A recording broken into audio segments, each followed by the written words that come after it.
Малката дъщеря на Орхан Мурад взриви интернет с новия си рапърски клип.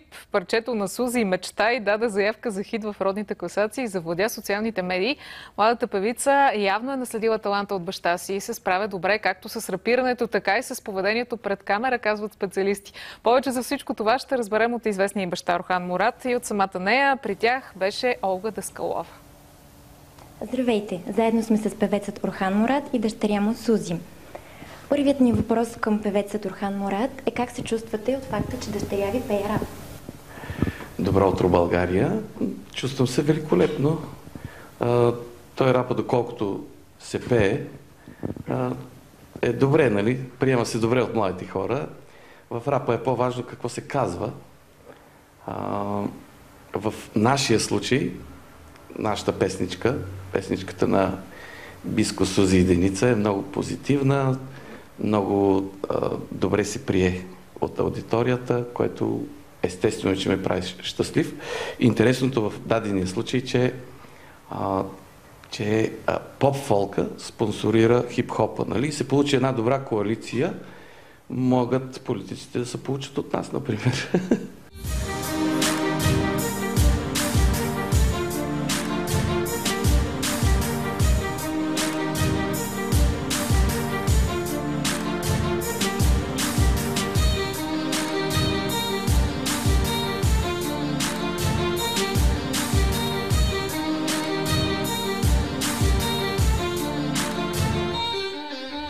Доста често съм се питал един въпрос: защо живота трябва да си беден или прост? Един въпрос задаван от много голям народ. Казвай, амиго, си даваш четвърт оборот. Искаш да ти кажат истината в лицето и да следваш своята мечта и своето его. Ти бъди оптимист, следвай своята мечта. Може би се крие зад някоя отворена врата. Как дойде идеята да създадете песента? Ами, бяхме с Биско на един концерт, но той, нали, от Русе и малко трудно става ситуацията, нали, да направим песен, но не след дълго, нали, ми писа, че може, нали, да направим проект.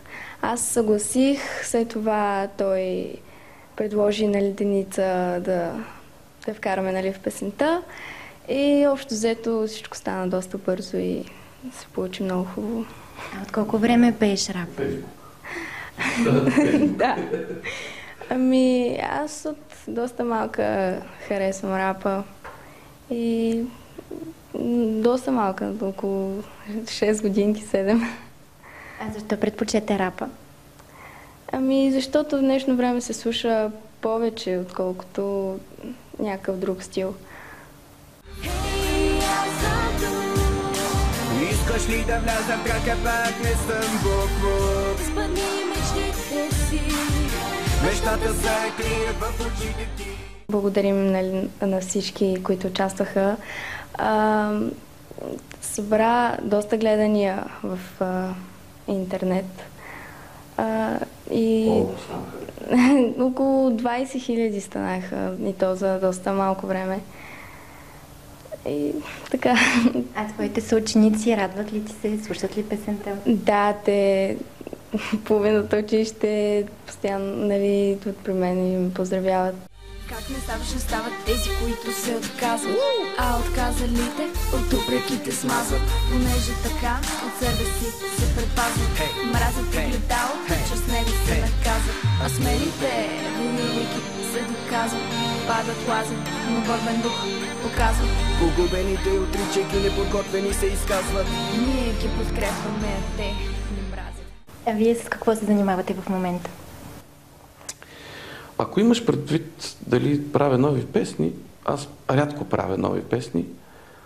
Прекалено много съм направил в близкото и не толкова близкото минало. И с тези песни, които са над 120 на брой, имам страшно много концерти.